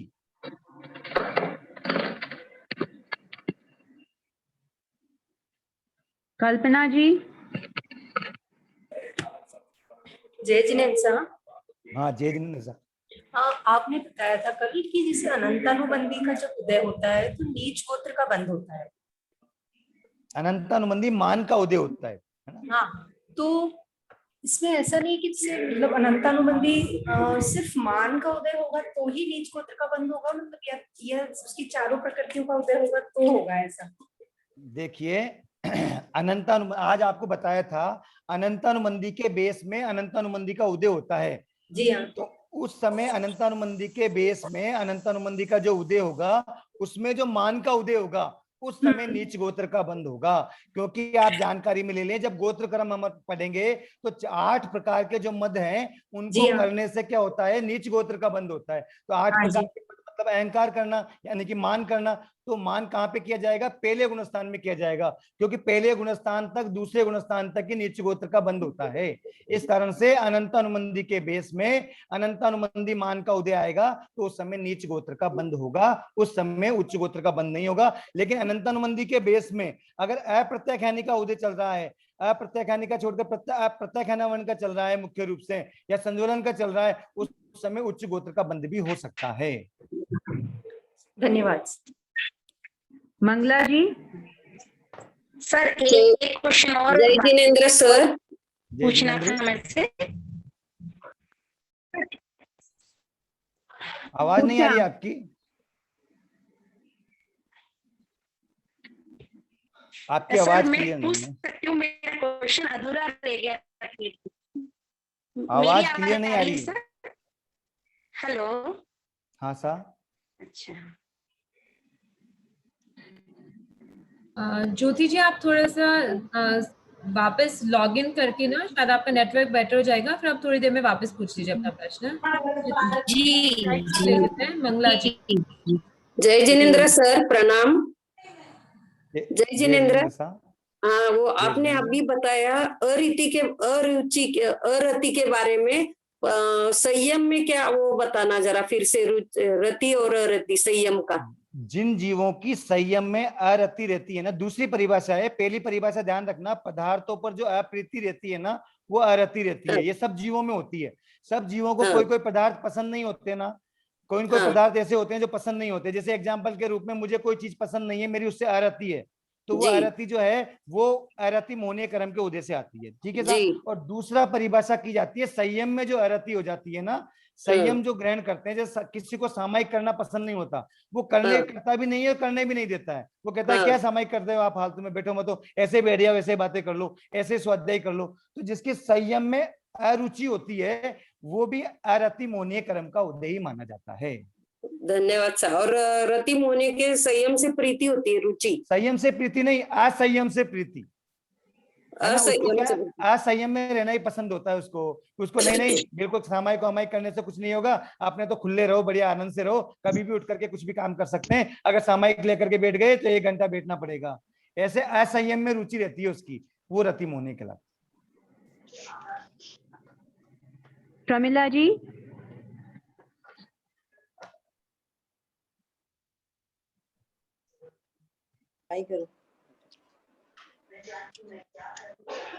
जय जिनेन्द्र साहब। जय जिनेन्द्र साहब। अभी आपने फरमाया ये कि माया, वो एवंता मुनि का उदाहरण दिया, तो उसमें कैसे बैठता है एवंता मुनि पर? देखो उन्होंने सरलता थी उनके जीवन में, उनके जीवन में बिल्कुल सरलता थी और बिल्कुल किसी प्रकार का कोई कपट आदि नहीं था। उनको जानकारी नहीं थी, इस कारण से साधु बनने के बाद भी उन्होंने सरलता के कारण से, अपने भीतर की ऋजुता के कारण से कागज की नाव, पाथरे की नाव बनाई और पानी में तैराने लग गए। तो उन्होंने क्या किया, उनके जीवन में माया का कोई स्थान नहीं था, उन्होंने सरलता से उस माया को भी जीत लिया और जाकर के केवल ज्ञान प्राप्त करके मोक्ष को प्राप्त किया। वहां पे बात बताई गई है, उन्होंने सरलता से अनंतानुबंधी, अप्रत्याख्यानी, प्रत्याख्यानावरण और संज्वलन माया को जीत करके अपना कल्याण किया। धन्यवाद साहब। एक प्रश्न और है कि ये हास्य के बारे में, जब एक्सरसाइज वगैरह करते हैं तो जैसे हंसते हैं वो, तो उसमें भी हास्य मोहिनी का उदय होता है? नहीं, वो ऐसा नहीं है। किसी कारण से जो हंसते हैं या बिना कारण ही अपने आप हंसी आ जाती है। देखो, या तो कोई लॉजिक मिलना चाहिए, कोई टीवी सीरियल देख रहे हैं, कॉमेडी सीरियल, जो हंसी आती है तो कारण मिल गया आपको, या फिर बिना कारण ही अपने आप ही बैठे बैठे हंसी आ गई है, तो वो हास्य मोहनीय से होती है। लेकिन जो हास्य चिकित्सा जो की जाती है उसमें कोई कारण नहीं होता है और दूसरा कारण भी नहीं होता और बिना कारण भी नहीं आती है। वो तो एक स्पेशल एक्सरसाइज अपन कर रहे हैं, इस कारण से उसमें हास्य मोहनीय कर्म का उदय मानना नहीं होता है।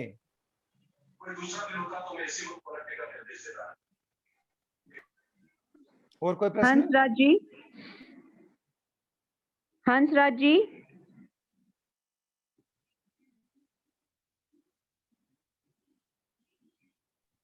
हेलो। हाँ जय साहब। जिनेंद्र साहब, गुरु जी प्रणाम। हाँ ये अभी आपने अनंतानुबंधी का बताया, अनंतानुबंधी अप्रत्याख्यानी प्रत्यक्ष, इसी को महान माया से समझना, सभी का महान माया लोभ का भी। हाँ, वो देखो, अनंतानुबंधी अप्रत्याख्यानी तो होता है उसकी पावर, ठीक है ना, उसका जो स्तर है ना वो स्तर होता है। बाकी क्रोध का भी स्तर हो सकता है, वो मान का भी हो सकता है, माया का भी हो सकता है, लोभ का भी हो सकता है। अगर अनंतानुबंधी क्रोध मान माया लोभ है तो उनका स्तर सबसे ऊंचा है। अगर अप्रत्याख्यानी क्रोध मान माया लोभ है तो उससे कम स्तर का है। प्रत्याख्यान उससे कम और संज्वलन तो उससे कम, चारों के लिए घटित होता है ये। नहीं, जैसे आपने भी ये बताया 50 लाख वाला उदाहरण, इसी को जैसे मान क्रोध की तरह आपने बताया, इसी को मान की तरह, माया की तरह। मैंने क्रोध का एग्जाम्पल लिया ही नहीं, मैंने तो लिया अनंतानुबंधी का भूमिका है और अच्छा, अनंतानुबंधी की अनंतानुबंधी। भूमिका में अनंतानुबंधी स्तर का कोई भी कषाय उदय में आएगा तो नरक गति का बंद होगा। अनंतानुबंधी का भूमिका है और अप्रत्याख्यानी के स्तर का उदय आएगा तो तिरंज गति का बंद होगा, मैंने ऐसे कहा। कोई बिना कारण से हंसे तो भी मौन कर्म का बंद होता है? बिना कारण हंसते तो हास्य मौन कर्म का बंद होता है, बिल्कुल सही। और कारण से हंसेगा तो भी मौन कर्म का बंद होगा? मैंने अभी बंद की बात नहीं कही है, मैंने बात कही है हास्य मौन कर्म जो है, वो हास्य मौन कर्म, जो हंसी आती है ना अपने को, जो अपने को हंसी आती है वो बिना कारण भी आ सकती है और कारण से भी आ सकती है। अपने आप बैठे बैठे भी हंसी आ सकती है, या कोई प्रसंग को, दृश्य को, अपनी बात बोलने को, किसी के शब्द सुन करके ऐसे भी हंसी आ सकती है। कारण से भी आ सकती है और बिना कारण भी आ सकती है। मेरा प्रश्न है कि अपन हंसे तो मौन कर्म का बंद होगा क्या? मेरा कहने का मतलब ये हाँ, आप बिल्कुल बंद होगा, लेकिन अभी तक कर्मों के बंद की बात नहीं की है। अभी तो हम प्रकृतियों को समझ रहे हैं, फिर इन प्रकृतियों के बंद के कारण सेकंड आएंगे। आपने अपने टॉपिक जो चल रहा है ना, आप आगे की बात को अभी पूछ रहे हैं, लेकिन फिर भी मैं बोल देता हूं कि हाँ, जो हम कारण से हंसेंगे या बिना कारण से हंसेंगे, हमारे हाथ से मौन कर्म का बंद होगा। ये अपना अगला टॉपिक आएगा बंद का। अभी अपने क्या चल रही है, प्रकृतियां चल रही है सब कर्मों की। ठीक है सब, ओके ओके। जय जिनेंद्र। जय जिनेंद्र साहब। आर के पारक जी,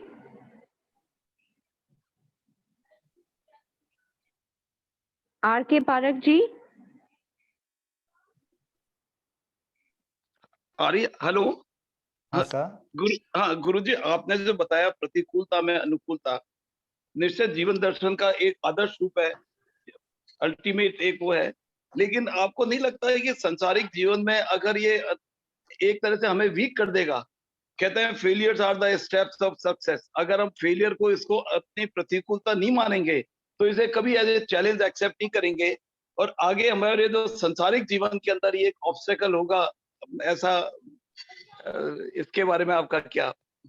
नहीं, जो आज बताया गया ना, वो चुनौतियों को स्वीकार करना ही तो है।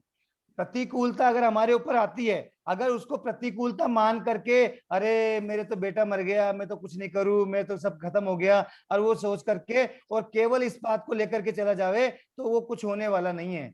ठीक है सर। लेकिन उस प्रतिकूलता में मेरे बेटे के जो सपने थे उन सपनों को मुझे पूरा करना है। इस प्रकार से उस प्रतिकूलता को अपने जीवन में एक दृढ़ निश्चय बना करके और अनुकूलता बना करके और आगे अगर मेहनत करता है तो वो प्रतिकूलताओं में अनुकूलता को सर्जन करने वाला होता है। मेरा करने का मतलब ये नहीं है कि प्रतिकूलताओं को स्वीकारे नहीं, प्रतिकूलता को स्वीकार करे, पर प्रतिकूलता में नेगेटिव सोच नहीं ला करके उसको पॉजिटिव सोच में परिवर्तित करके और आगे बढ़ने का प्रयास करें, पीछे हटने का प्रयास नहीं करें। ये कहने का मतलब है। हाँ, वेरी राइट, राइट। धन्यवाद सर। हाँ उषा जी। सबको जय जिनेंद्र। जी सर मेरा क्वेश्चन थोड़ा सा मतलब ऐसा ही था। एक तो क्वेश्चन ये है कि डेली अपन जैसे सामायिक करते हैं, माला फेरते हैं या भक्तामर का पाठ करते हैं, तो उसको हमें किस स्थिति में और किस सिचुएशन में करना चाहिए? जैसे उठे और हमने पेस्ट वगैरह कर लिया, उससे फ्री हो गए, तो उसके बाद हमको क्या करना चाहिए? ड्रेस चेंज करनी चाहिए या नाके करना चाहिए, कैसे करना चाहिए ये आप बताइए। आप ड्रेस चेंज करें या नहीं करें, आप नहा के करें या बिना नहाए करें, आप ब्रश करके करें या बिना ब्रश के करें, पर जब भी करें भाव से करें। बस ये ध्यान रख लेना, जब भी करें अहोभाव पूर्वक करें, मन की एकाग्रता से करें, भाव से करें, भगवान को गुणों को याद करते हुए करें, तो आपके कर्मों की निद्रा होगी। बाकी की जो द्रव्य की बातें बताइए वो आपकी आप जाने, आप जो है आपकी जो भी चर्या है वो करे तो ठीक, नहीं करे तो कोई बात नहीं है, पर जो भी साधना करें वो भावों से करें, अहोभाव पूर्वक करें, भगवान की स्तुति यानी भगवान के गुणों को याद करके करें। सर एक क्वेश्चन और है, क्योंकि अपना जीवन दुखों का घर है। मेरा क्वेश्चन ये है कि अपने जितने भी परिजन हैं, अड़ोसी पड़ोसी भाई बहन मतलब पति पत्नी बच्चे सब आ गए इसमें, तो कोई सपोज करो मेरा पड़ोसी है या मेरा फ्रेंड है और सब कोई ना कोई परेशानी से घिरा हुआ है, उसने आके मेरे को अपनी परेशानी बताई कि साहब मेरे साथ ये हुआ, मेरा दोस्त या मेरा ब्रदर कजन ब्रदर मेरे साथ ये कर रहा है, ये कर रहा है। तो उस सिचुएशन में अब अपन उसके कजन ब्रदर को तो जानते नहीं है, अपन ने उसकी सारी बात सुन ली, सुनकर उसको अगर अपन ने 2 शब्द भी बोल दिए, क्योंकि वो बहुत दुखी है बहुत परेशान है, और उसको सांत्वनाने के लिए हमने जैसे 2 शब्द भी बोल दिए कि भाई तुम्हें शांत रहना चाहिए, या वो ऐसा करते हैं तो तुम भी ऐसा बोलो, तो सर हमने हमारी कर्मों की एक नई फाइल कोड शुरू कर दी। तो इसके लिए हमें क्या करना चाहिए? बिल्कुल, आप 2 नहीं 4 शब्द उनको बोलिए, पर क्या बोलिए जो कर्म सिद्धांत में चल रही है, निमित्त को दोष देने वाले शब्द मत बोलिए, उपादान को दोष देने वाले शब्द बोलिए। उनसे बोलना आपके साथ जो भी कर रहा है वो कुछ करने वाला कुछ नहीं है, आपके खुद के अशुभ कर्मों का उदय, इस कारण से ये सारी घटनाएं बन रही है। आप बोले आके आपकी खुद की पुण्यवानी को बढ़ाएं, आप खुद जागृत बने, आप सकारात्मक दृष्टिकोण रखें, आप जो है प्रतिकूलता को अनुकूलता में सर्जित करें। ऐसे अगर आप वचन बोलते हैं तो आप जो है उनको संभाव में आने की प्रेरणा कर रहे हैं। आप 2 की जगह 4 शब्द बोले, पर जो जिसकी वो बुराई कर रहे हैं उसकी बुराई आप नहीं करें, नहीं तो वो भी कर्म बांधेगा और आप भी कर्म बांधेंगे। आप उनको कर्म सिद्धांत का सही स्वरूप बताएं, जो आप पिछले दिनों से इस क्लास को सुनकर के समझ रहे हैं, ऐसे कर्म सिद्धांत के सही स्वरूप को। और बिल्कुल क्या बताएं उनको, उपादान को दोष दें, खुद को दोष दें। भगवान महावीर के कर्म खराब थे या वो ग्वाला खराब था? भगवान महावीर के कर्म खराब थे, तो वैसे उसको कहे भाई तेरे कर्म खराब हैं, इस कारण से कुछ ना किसी रूप में कोई ना कोई तुझे परेशान कर रहा है, इसलिए उनको दोष मत दे, अपने कर्मों को सही करने का प्रयास कर। और क्या कर, पुण्यवानी को बढ़ा, आत्मा को जागृत कर, धर्म क्रियाएं कर, सकारात्मक दृष्टिकोण रख और चुनौतियों को स्वीकार कर, प्रतिकूलता में अनुकूलता का सर्जन कर, अपने टाइम को सही सदुपयोग कर। इस प्रकार से प्रेरणाएं देंगे तो 2 बोले चाहे 4 शब्द बोले, लेकिन आपके भी कर्म कटेंगे उससे और उसके भी कर्म कटेंगे। और आपने केवल वो भी निमित्त को दोष दे रहा है और आप भी निमित्त को दोष देंगे, उसके भी कर्म बंधेंगे, आपके भी कर्म बंधेंगे। धन्यवाद सर, बहुत अच्छा, थैंक यू। प्रतिभा जी। जय जिनेंद्र भैया, जैसे आपने रति के अंदर बताया असंयम में रुचि, असंयम में यानी कि मतलब संसार में, असंयम में रुचि यानी कि संसार में रुचि हुई। बिल्कुल सही है। हाँ। अरति में बताया संयम में अरुचि।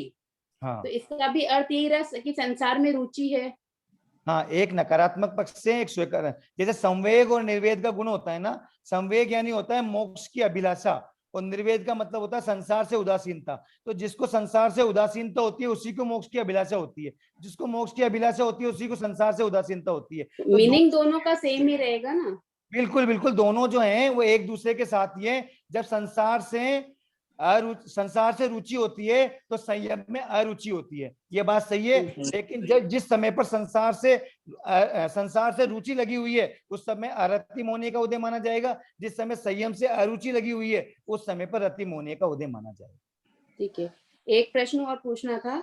जैसे 14 नियम का सुनते से आपने बताया कि एक मतलब एक इतना सारा पहाड़ एक राई भर जितना रह जाता है, तो ये लेने की भावना रहती है और लेने का विचार करते हैं, लेकिन जब समायिक करते हैं तब या तो भूल जाते हैं और बाद में लेने की इच्छा ही नहीं होती कि बुक उठा के अलग से अपन ले, तो ये कौन से कर्म का उदय माना जाएगा? देखिए, पहले आपकी जानकारी के लिए बता भी दूं मैं कि सामायिक में कभी भी 14 नियम नहीं लेने। सामायिक के बाद लेवे या सामायिक के पहले लेवे, ठीक है सर?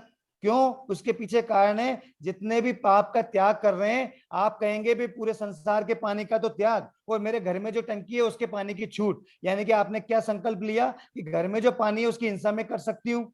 तो सामायिक में कैसा तो संकल्प उसमें ले ऐसा सकते हैं बोलेंगे क्या? ना, अपने घर के पानी के उपरांत का त्याग, बस हाँ, त्याग तो वाली भाषा बोलेंगे। नहीं, घर के उपरांत का त्याग यानी घर का तो यूज करने की छूट ले ली ना आपने। हाँ, तो वो घर के छूट लेने की सामायिक में क्या ऐसे छूट ले सकते हैं कि अपन हिंसा की? इसलिए ध्यान रखना, जो भी 14 नियम लेते हैं वो सामायिक में नहीं लेवे, या तो सामायिक के पहले लेवे या सामायिक के बाद लेवे। सामायिक में 14 नियम की जो है टिक नहीं करें, इस बात का विशेष ध्यान ले लें। ठीक है, लेकिन लेने की भावना रखते हैं और ले नहीं पाते, तो इसका कौन से कर्म का उदय माना जाएगा? अब इसमें देखिए, मोहनीय कर्म और अंतराय कर्म, ये दोनों कर्म जुड़े हुए होते हैं। मोहनीय कर्म के कारण से वो हमको बिल्कुल वो उत्साह नहीं जग पाता, और वीर्यांतराय कर्म के कारण से वो हमारे शक्ति उत्पन्न नहीं हो पाती है। ये दोनों कर्म जुड़े होते हैं, इन दोनों कर्मों के कारण से हम जो है भावना होते हुए भी कुछ नहीं कर पाते हैं। धन्यवाद। रमेश जी। जय जिनेन्द्र गुरु जी। जय जिनेन्द्र साहब। आपने अभी हास्य के 4 कारण बताए, उसमें शब्द और बोलना दोनों तो एक ही हुए ना गुरुजी? नहीं, शब्द दूसरे के सुनकर के बात है। एक तो होते हैं हास्य के सीन देख करके। मैं आपको बताऊं, एक सीरियल आता है, मुझे पता नहीं है कौन से उस पे आता है, उसमें बोलते नहीं है कोई भी बोलते नहीं है, केवल वो इधर से उसको वो गिरा रहा है, उसको वो गिरा रहा है, उसको वो गिरा रहा है। बच्चे देखते हैं, मैं तो 1-2 बार मैंने देखा, तो उसमें क्या है, सब बिल्कुल चुप रहते हैं, वो बोलता कोई भी नहीं है, आवाज बिल्कुल भी नहीं आती है, लेकिन ट्यून आती है बस। उस दृश्य को देख करके ही बच्चे हंसते रहते हैं। तो वो दृश्य को देख करके हो गया, और आवाज को सुन करके जो हंसी आती है वो आती है किसके? वो दूसरे, जैसे कपिल शर्मा शो चल रहा है, उसकी आवाज को सुन करके, और जो हंसी आती है वो शब्द को सुन करके हो गया। और जो खुद बोलते हैं, मान लो कोई घटना आप सुना रहे हैं, कोई हंसने वाली घटना है, तो उसको सुनाते सुनाते जो हंसी आती है वो खुद सुनाने की बात है। और चौथा बताया, कोई प्रसंग याद आ जावे, कोई पुराना प्रसंग याद आ जावे, कोई घटना याद आ जावे, तो उससे भी हंसी आ जाती है। इस प्रकार से 4 जो है वो 4 कारण बताए हास्य मोहनीय के। ज्योति जी।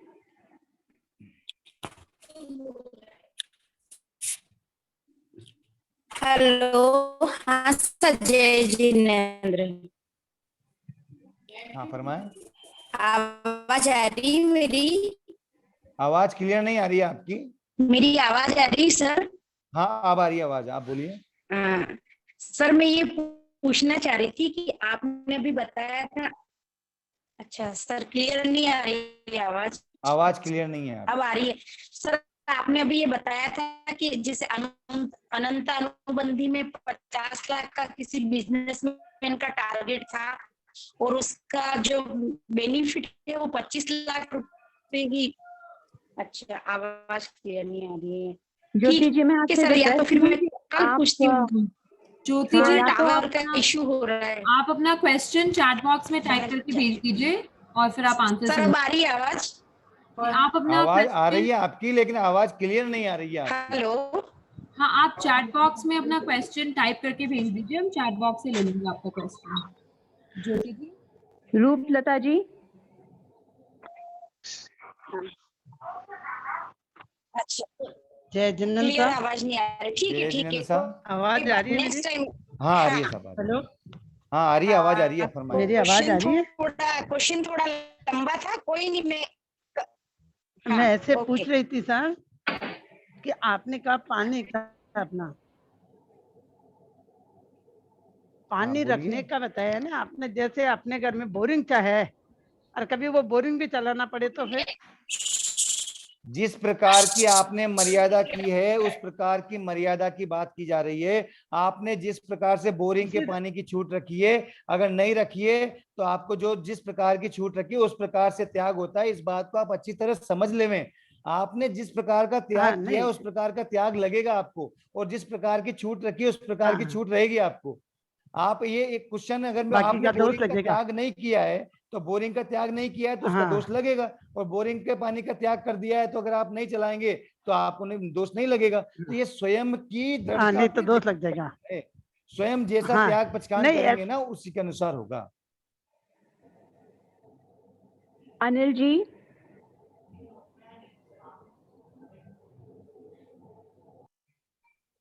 अनिल जी। जय जिनेन्द्र साहब। हाँ जय जिनेन्द्र। ये 14 नियम अगले दिन के लिए शाम को भी ले सकते हैं क्या? हाँ कोई दिक्कत नहीं है। वैसे तो क्या सुबह ले में तो ठीक रहता है, लेकिन अगले दिन के लिए आप अगले दिन से आप 24 घंटे के कभी भी ले लेवें आप, लेकिन उसी प्रकार से पचकान करें। भाई मैं अभी से ले रहा हूँ, अगले 24 घंटे तक के मेरे लिए इस प्रकार के इन चीजों के उपरांत का त्याग है, लेने में कोई बाधा नहीं है। उसी समय से मतलब शाम से 24 घंटे के 24 घंटे के लिए लेवें, उसी समय से लेके अगले 24 घंटे तक के लिए। ठीक साहब। जय जिनेन्द्र साहब। जय जिनेन्द्र। प्रतिभा जी।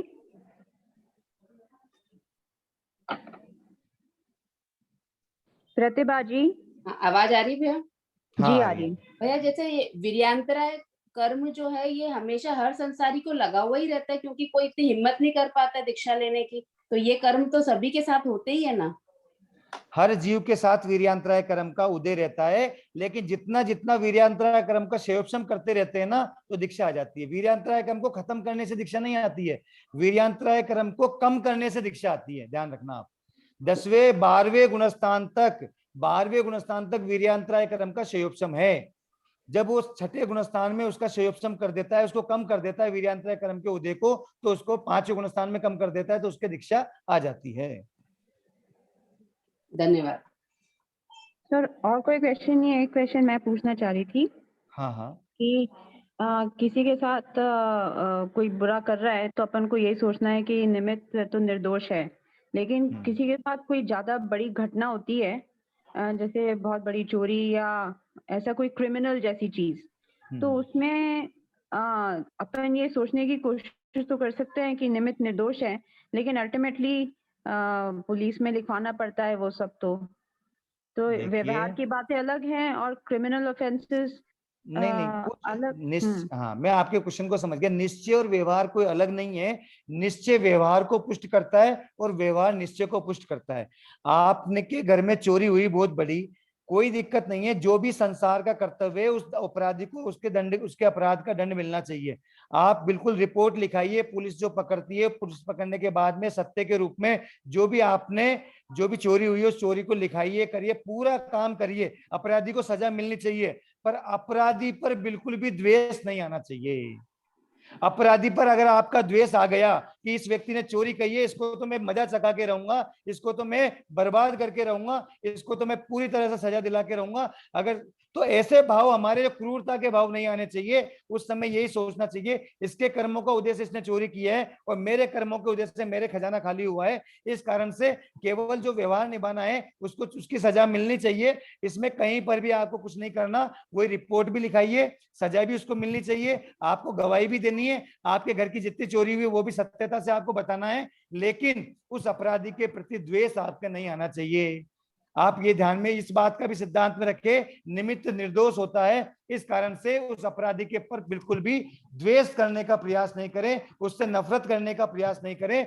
आपका जो कर्तव्य है आप कर्तव्य निभाइए, रिपोर्ट लिखा करके उसको सजा भी दिलवाइए, लेकिन उसके प्रति ये भावना नहीं आए भाई इसको जिसके अपराध की सजा मिली है लेकिन इसने मेरे साथ बहुत गलत किया है या यह व्यक्ति जो है ये मेरा दुश्मन है, इस प्रकार के भावों से बचने का प्रयास कर सकते हैं।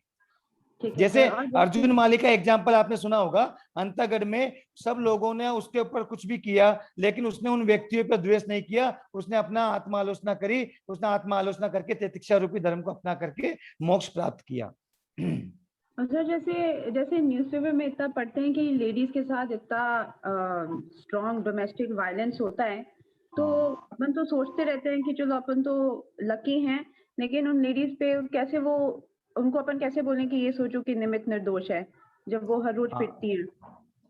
देखिए अपन जो है ना, अगर जुड़ने का प्रयास करते हैं ना, क्योंकि इस बात का भी ध्यान रखें अपन, क्योंकि अपन जितना जुड़ेंगे ना, अपन उनसे जुड़ने का प्रयास नहीं करें, मैत्री भाव देवें कि सबकी पुण्यवानी बढ़े और सही से भारत की संस्कृति में अच्छे सदाचार आवे, सदाचार की पन्नति हो, इस प्रकार से अच्छे विचार, अपने अच्छी भावनाएं भेजें। उनको दोष देने की अपेक्षा उन लोगों के लिए जो भी इस समय अनीति का आचरण कर रहे हैं, अनीति का विचार कर रहे हैं, अनैतिकता का प्रोत्साहन कर रहे हैं, उन लोगों के भाव अच्छे हुए, इस प्रकार से अपन कह सकते हैं। बाकी अपन अगर एक एक को दोष देने लगे, एक एक को अगर दोष देने लगेंगे, अपन ये चाहते हैं कि उनकी दंड की सजा उनको मिले, ये बात तो बिल्कुल सही है, लेकिन वो व्यक्ति खराब है ऐसा अपने मन के भाव लेकर के नहीं आवे, क्योंकि व्यक्ति तो जो खराब है वो सही भी हो सकता है, लेकिन उसका पाप जो है वो पाप की सजा उसको मिलनी चाहिए। पाप की सजा दिलवाने के भाव अपने आ सकते हैं, लेकिन पापी बुरा है ये भाव अपन लाने का प्रयास कम से कम करें, क्योंकि संसार में बेटे आ भी जाते हैं, लेकिन फिर भी प्रयास करें, इनसे बचने का प्रयास करें। ठीक है सर, बहुत बहुत धन्यवाद, बहुत समझ में आ गया और इतने सारे क्वेश्चंस आपने आंसर किए। एक तो सेशन को यही समाप्त करें। कौशल्या दीदी आप पूछ लें। ठीक है सर, किसी के क्वेश्चंस हो तो बताएं, क्योंकि हैंड्स रेज तो नहीं है, तो क्योंकि हैंड्स रेज नहीं है तो आज का सेशन अपन यहीं पर ही समाप्त करते हैं। सादर जय जिनेंद्र। जय जिनेंद्र। Thank you sir.